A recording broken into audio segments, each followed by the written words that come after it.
This is the Smart Woodshop, not this. If I take this trailer, pull it up to your garage and start working on your house, that's the Smart Woodshop. It is a mobile tool room with everything I need to build a house on wheels. This is actually technically by name the first Smart Woodshop, but this is just the culmination, the last expression of using the Smart Woodshop for over 30 years in one shape, form, or another. And it actually started in a van, a little Ford, I think E100, an old model. I was a specialty contractor in the very beginning. I was Ron's Finish Carpentry, and I went around and for the most part worked for other builders and went in and did their trim packages, from setting cabinets to trimming doors and windows, hanging doors, putting in stair rails, that kind of stuff. I did it all out of a van in the very beginning. I was starting my business. I didn't have a lot of funds. I was buying the tools and stuff as I needed it, and the van worked out excellent. And that was the seeds, the beginning of what we have here. Today, the van choices are much broader with these Sprinter style vans in all the different models, whether it's a Ford or a Dodge or a Nissan, the Mercedes. There's all these big high top, big vans. You can do a lot inside of those. And I know of many, many, many Smart Woodshop fam that have their Smart Woodshop in that type of van.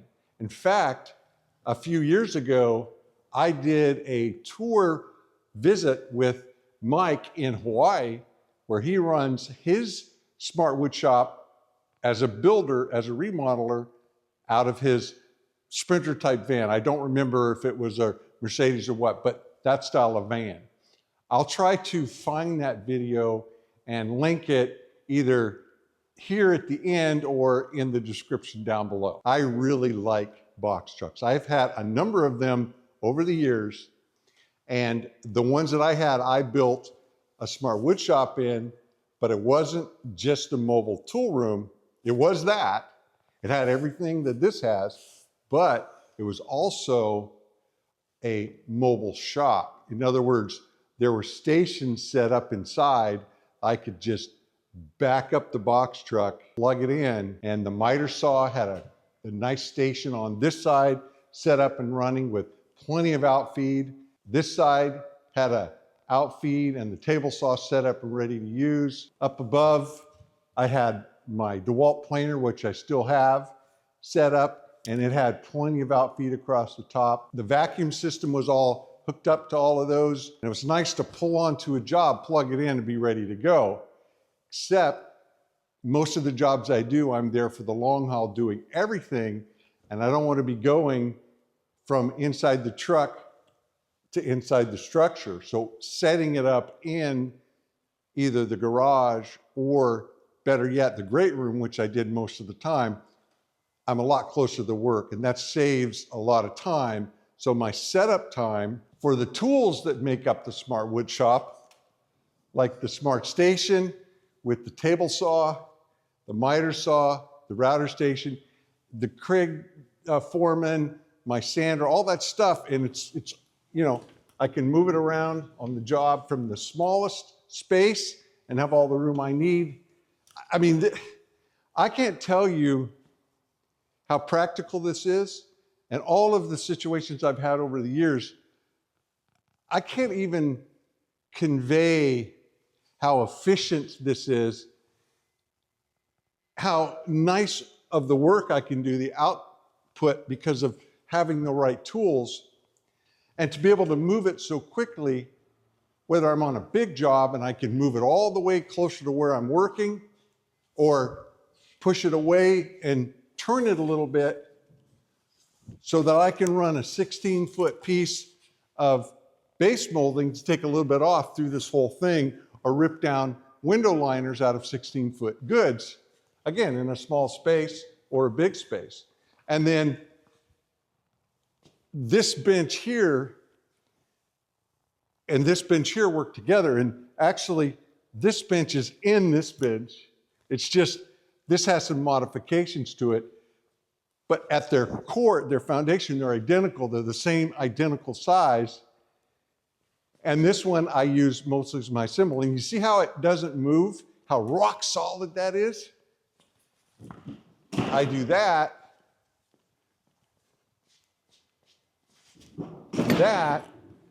and now I can move it around, and just that quick I can lock it in so it's a solid bench. And this one it's an assembly bench. It is with the track saw and a few accessories and this MFT hole system. The efficiency of work of breaking down plywood, of cross-cutting plywood, of clamping down projects for sanding or routing. I have this no compromise wood shop that will rival the biggest, nicest fixed base shops with all the big equipment on the job with me, that all of this collapses into a cube on wheels and rolls right up inside the Smart Woodshop.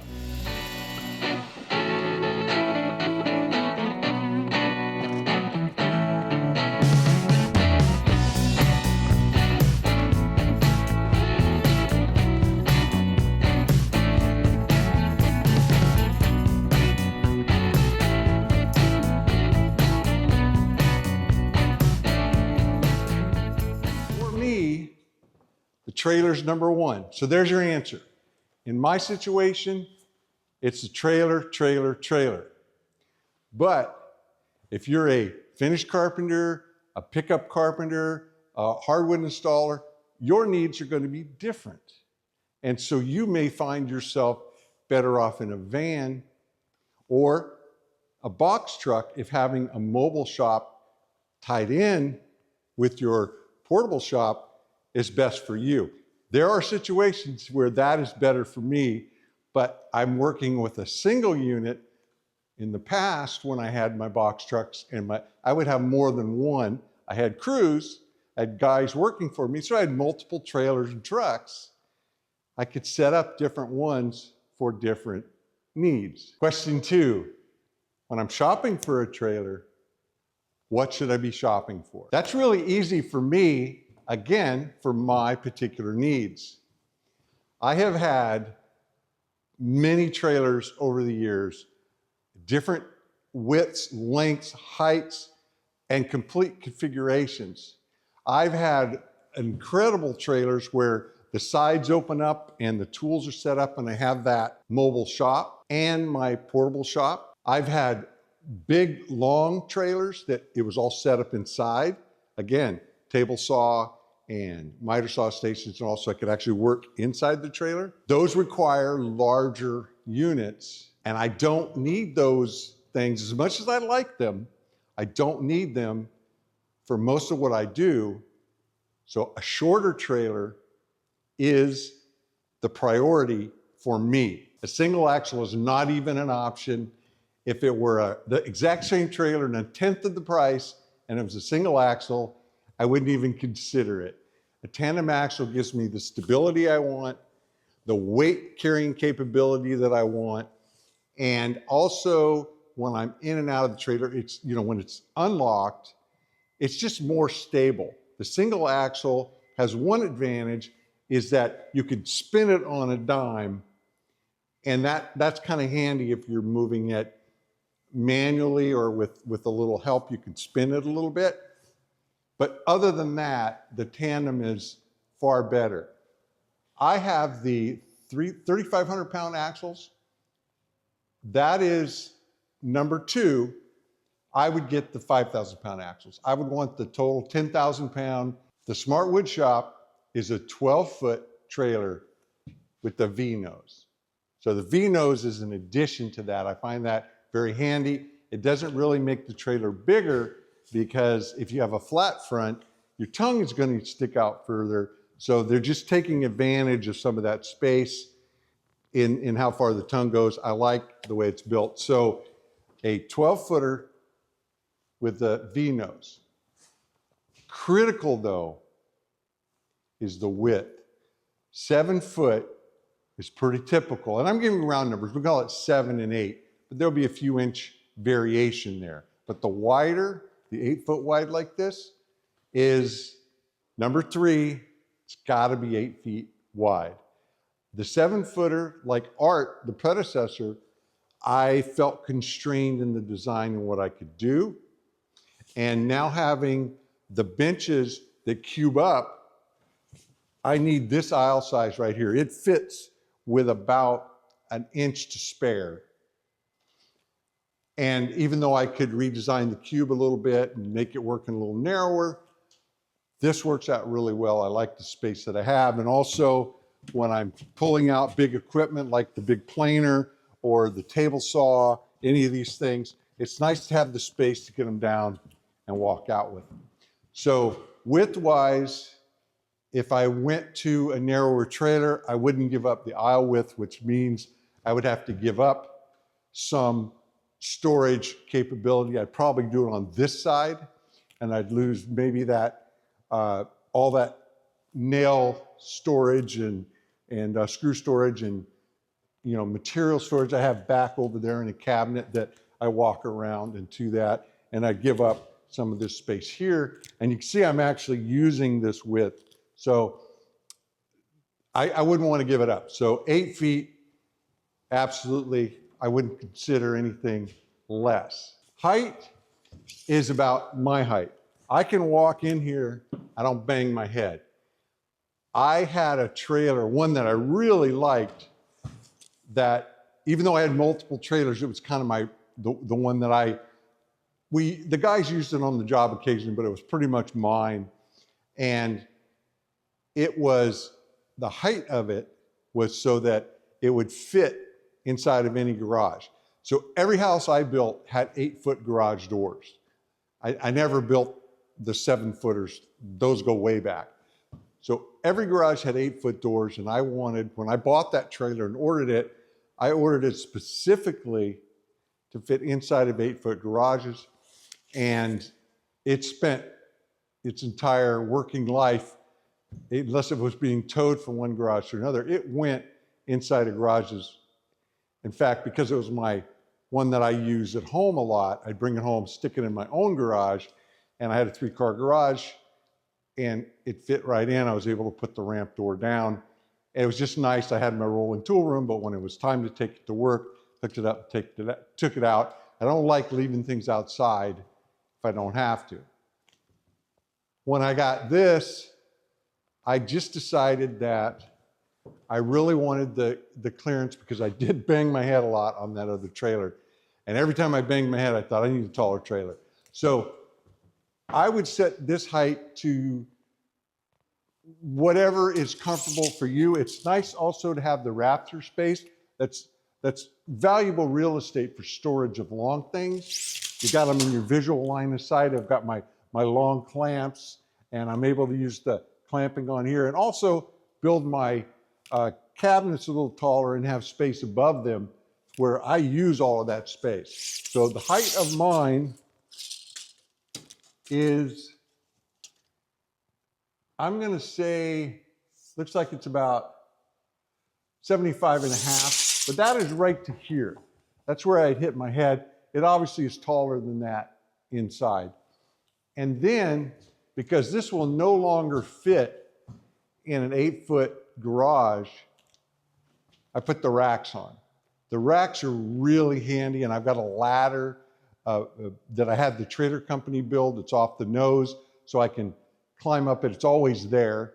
So I can climb out, and there's a ramp built into this so I can walk on it, and I can put long ladders and pump jacks. And this is the heavy duty ramp door that if this were a landscaper's trailer, they could drive the mowers and stuff into. A ramp door is, again, it's like the tandem axle. It's not an option.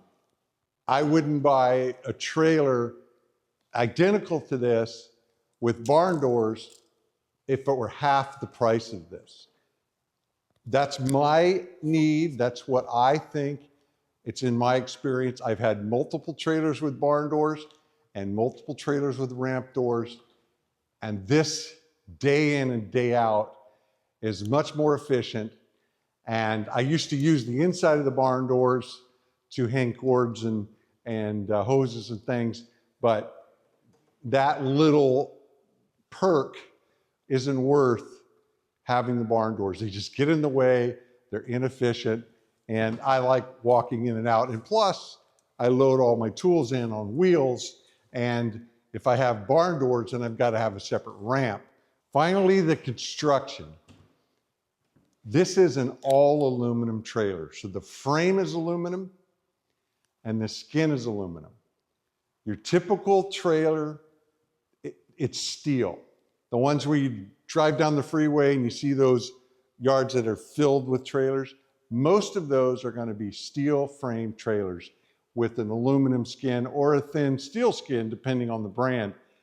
I have had many of those over the years. In fact, I've had all of my trailers have been built like that, with the exception of this one and the predecessor, Art. Art was the first one that I purchased out of aluminum, and it was more expensive. It really took some convincing, but after I had Art all of those years and used it, and when I sold it, it looked as good as the day that I bought it. It's something about the steel trailers, I don't know if they sag over time or they just don't wear that well in my experience. And I see them on the road. It wasn't just mine. I took really good care of mine, but I see the landscaper ones, and they get tired really fast. And I don't know what it is about the aluminum. They're lighter, so hopefully I make up some of the extra cost in fuel savings. They just feel better towing, and yeah, the materials are more expensive. They're going to cost you more, but they're just a better product. The brand that I have is Mission. I'll put a link to them in the description down below. That's my buying guide. Tandem axles, the heavier weight, 5,000 each or 10,000, 12 foot if you can manage it, but the length of it is kind of up to you. I would recommend going as short as you can. It's just more mobile, it's easier to get it around, and it's a lot of great space. The width is the big one. Make sure you get the 8-footer and put the racks on it. That's just really handy for just about any kind of work. If you're a contractor, builder, even a DIYer that has properties you take care of, or you just want to take care of your own house. It's a great place to store long stuff like that. It's out of your way, but it's easy to climb up that ladder, unstrap them and just drop them right off the back. Quality being aluminum frame, thick aluminum side, just buying a quality one if you can. I know that if you're just getting started, you may have to go with something used and what you can get, but just keep it in mind as you start to, be able to purchase that first one that's going to be for you and to last for you. Then go all aluminum, ramp door, and no side door. There are a few other things that are your choice and they're optional. The color you choose, whatever fits your theme of your business, but you're going to put your signage on it. So, get the right color so it goes well with your signage. Unless you're going to do the full wrap, I'd love to do that to the Smart Woodshop, but it's pretty expensive to do. And as you can see, I don't even have the Smart Woodshop on this one. I just don't really have a need for that in what I'm doing now. And then the trim details like the wheel wells, some of the diamond plating like I have around the front and I have on the back of the ramp door. And then I upgraded to the aluminum wheels. Again, it's more aesthetic. I'm sure the steel wheels might last, as long or even better, but this is an aesthetic thing. And, I want it to look a certain way. This represents me. This represents the Smart Woodshop. I've got a full build video on this, which I will link either in the end of this video or in the description down below, but it's a multiple video series. I order this trailer, I wait for it to be delivered, and then I gut some things out of it that I didn't want or didn't realize I didn't want until I started working on it. And I build it up from the inside, insulate it, put the walls on, I put a whole new floor on. So video for all of that and take a look at it if you want to see exactly how I finished it out. Whatever trailer you get of whatever size, or van or box truck, or in your 1-car garage or your 4,000-foot shop, you get your hands on a set of the Smart Woodshop plans to build it just like this, but this is totally scalable and it will fit any scenario you have. Again, whether it's a huge fixed base shop, a little shed in your backyard, or any size trailer, truck, or van. And not only the plans for the Smart Woodshop, but the Smart Station, the Smart Bench, the Smart Carts, the panel rig, the router tables, the cradles, all of that stuff. They're individual plans you can purchase, or a package to put it like this all together for you. You can go to the link provided down below, purchase those plans or package of plans, and within minutes, almost instantaneously, you'll get a link with a download. You'll be able to download the plans and have any or all of your plans immediately. Thanks for dropping into the Smart Woodshop. See you on the next one.